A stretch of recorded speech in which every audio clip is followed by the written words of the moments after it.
Parece que o Bolsonaro não entendeu ou ainda não examinou direito o que aconteceu na eleição de ontem do Chile, quando o candidato José Antônio Casti, praticamente desconhecido há um mês da campanha, há um mês da eleição, de repente foi guindado ao primeiro lugar no primeiro turno de ontem.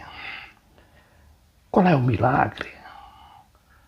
Qual é o milagre do José Antônio Casti? É justamente o apoio da direitona, os bancos, as multinacionais e, claro, que os americanos e os europeus por trás. E aí vem o Bolsonaro dizer o seguinte sobre o Moro. Quero ver o Moro discursando num carro de som.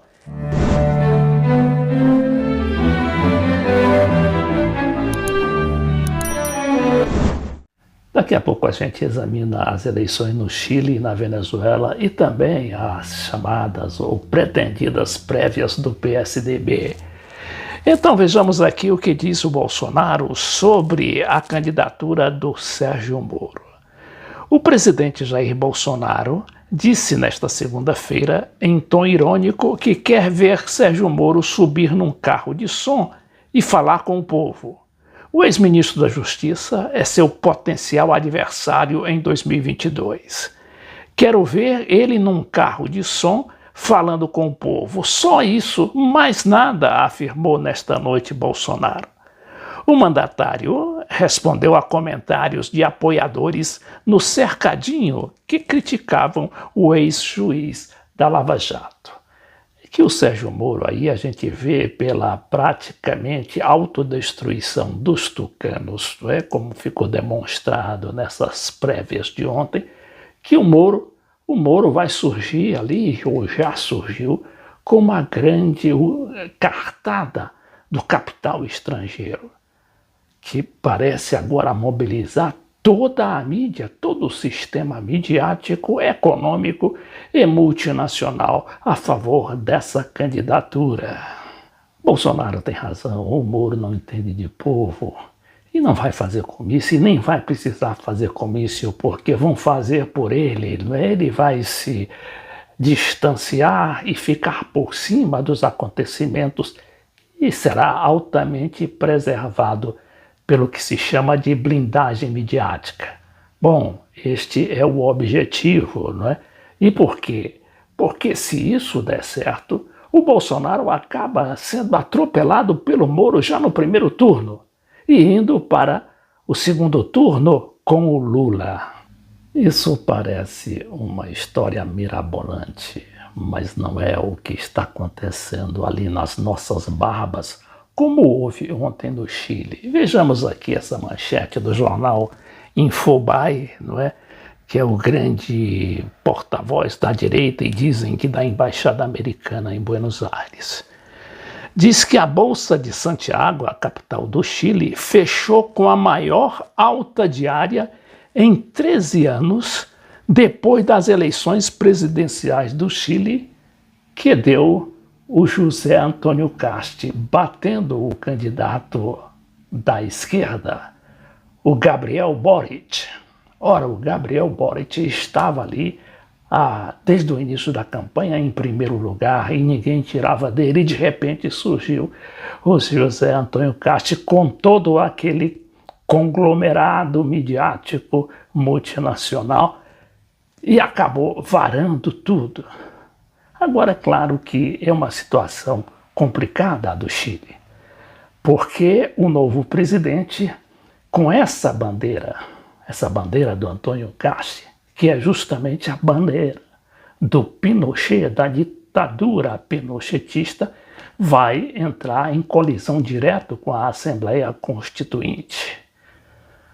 Como a gente sabe, a Assembleia Constituinte está fazendo a nova Constituição e é constituída de 2/3 à esquerda. E ela vai fazer a nova Constituição. E o novo presidente, que vai assumir logo depois do segundo turno, que vai haver das eleições no dia 19 de dezembro, esse presidente vai ter de entrar em conflito com a nova carta, que justamente quer espelhar e quer carrear todas aquelas reivindicações do povo chileno que quer mais educação, mais saúde pública, e que no regime do Pinochet e durante todos os governos que sucederam à ditadura nunca resolveram este problema do neoliberalismo chileno. E claro, os problemas vão voltar como voltaram lá no Equador com o presidente de direita, o Guilherme Lasso, que enfrenta todo dia uma greve policial, uma rebelião nas penitenciárias e com o povo na rua todo dia pedindo para baixar o preço da gasolina. Então a gente vê essa manchete desse Infobae, né, dizendo que a Bolsa de Valores teve essa alta de 13%. Imaginem se o Gabriel Boric tivesse vencido e foi inclusive uma diferença mínima de 2,5%, né, com a qual o José Antônio Cast superou, ou teve o primeiro lugar, mas vai disputar, assim, com o Gabriel Boric no segundo turno. Esse mesmo jornal, o Infobae, que na verdade não é um jornal, é um grande site na internet de graça, não é? E que tem acesso, um dos maiores campeões de acesso e visualizações na América Latina, diz que os Estados Unidos acusou a ditadura de Maduro de privar os venezuelanos de seu direito a urnas, a umas eleições livres e justas. Ora, houve eleição na Venezuela. O governo ganhou justamente porque controla a mídia. Ganhou em 21 dos 24 estados da Venezuela. Mas, ao mesmo tempo, marcou um tento ao conseguir que a União Europeia enviasse observadores para aquele país. Foram 100 observadores e não constataram nenhum incidente, nenhum erro, nenhum tipo de roubo eleitoral, como costuma aí martelar a mídia, principalmente americana.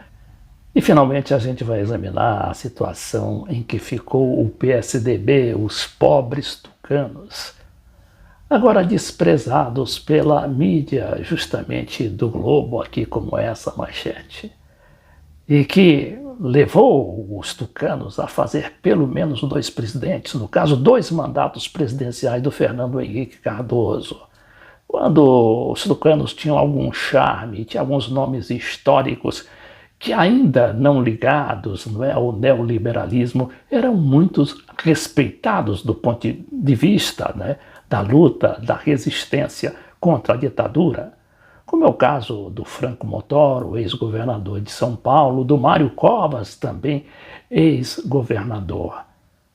Eu poderia citar aqui o Fernando Henrique Cardoso, mas este foi sempre, não é, aquele tucano que ficava sempre ao lado do grande capital, apesar de ter uma mensagem bonita, uma mensagem que também atacava a ditadura, mas comedidamente. E comedidamente porque justamente pelos dólares que ele trazia do Chile, onde se disse exilado, quando chegou aqui ao Brasil.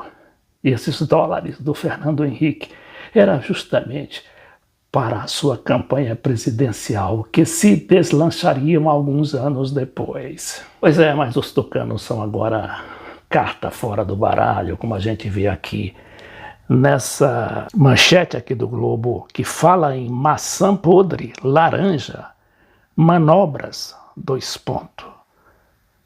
Lauro Jardim e Malu Gaspar, que são os 2 principais jornalistas do jornal O Globo, revelam as brigas nos bastidores tucanos.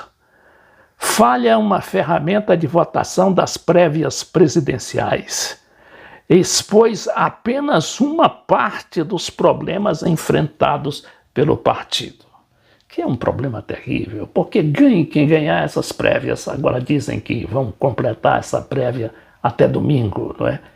Se ganhar o Dória vai ficar numa situação difícil, porque não vai contar com o apoio do Eduardo Leite, que é o seu principal competidor lá no Rio Grande do Sul.